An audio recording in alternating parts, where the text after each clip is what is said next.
Harsh, thank you so much for joining us on Good Living. How are you this morning? I'm fine, thank you. Thank you for having me on. Well, it's such a good thing to talk about.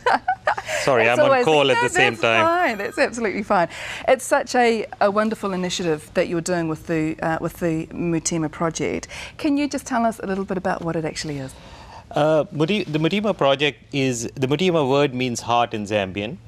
And the project is all about taking a team of New Zealand, the surgeons and anaesthetists and nursing staff and the rest of the staff across to Zambia, to Lusaka, to work in the teaching hospital for a week to 10 days, where we'll perform heart surgery on about 20 individuals, mainly in their teens and early 20s, who suffer from valve disease of the heart. And we'll do this each year for a period of 5 years with the intention that in about 5 to 6 years, we'll have them set up on their own to set a unit, make a working unit there, and we'll just provide just a support from above that. This sounds like a huge undertaking, Harsh. How did you get involved in this in the first instance? Oh, it's just, I mean, I just wanted to do something out of the square for myself as in my career. I've reached a stage in my career where I want to give back something. And we looked at what we could do back to the community, and most of the people felt that you should do something for some people who don't get this facility.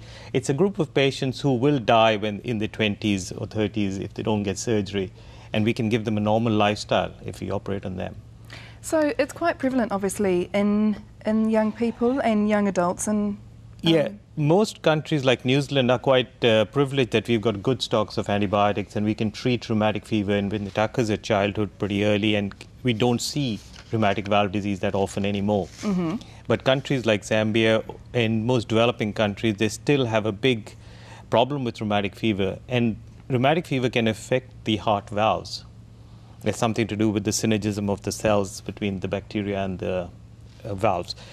And essentially this starts impacting, deforms the valve over years. And by the time they reach their teens and early 20s, they get constriction of the valves, and thereby their functional status goes down. And if you leave it like that, they'll die over the 5 to 10 year period. Goodness, so it's a really serious situation. Yes, it is, and it is something that is often not met by other organizations because they are more dedicated towards prevention of diseases, which is correct in some ways. But once they get the disease, these people have no future, and that's because their funds are often ring-fenced for prevention only. So how many surgeons are you taking over with you? At this moment, I'm planning to go on my own, and I'm hoping that over years, a lot of the other surgeons in New Zealand, even from abroad, have expressed interest, and after the first year is over, the next year, I might seek help from a few other surgeons. But I'll have a team of anaesthetists, intensive care, junior doctors, and nursing staff to assist me along. And this will be an annual event for you, so how many will you be hoping to provide surgery for each year? Each surgery takes time. We should be able to do about 3 cases a day. Wow. And I plan to do it over a period of 1 week, and then the next week to 10 days, look after these patients, leave a few people for extra few days, and then come back. So it'll be about a 2.5 to 3 weeks period of work for all of us there. So when is your first trip? At this moment, we are looking at September, October of this year. Okay.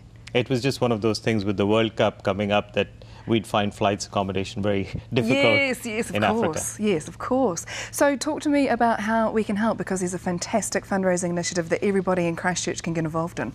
Well, we're obviously looking for donations, and we have little experience in that kind of work because that's not my field. That's right. We've certainly doing a walkathon on the 28th of March at 10 o'clock at Hagley Park. We've invited most of our ex-patients who've had heart surgery with us to come along and join us. That's a great idea. And I'd love most of them to come for this walk if they can, as many as you. And if they can't, even if they can give us a donation, and anybody else who thinks that it's a good cause, I'd be more than welcome to accept any donations. Fantastic. So you're hoping to raise $50,000 on this walk, and that's just a small part of the $500,000 that's needed, really, isn't it? Yes, it's quite a logistic exercise of actually getting people across, taking all the equipment, because we don't have any equipment there. And even somebody said, you better take a transformer with you because you might have no electricity for some time.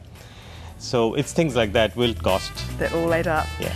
Harsh, thank you so much for coming in and chatting to us about this today. It is a fantastic cause, it really is, and all you need to do to help, of course, if you can, is just have a nice walk around Hagley Park, which is happening on the 28th of March. But for more details on what we've talked about and the actual walk itself, head along to the website, which is fantastic. It is www.themutimaproject.com. You'll find out all the information that you need.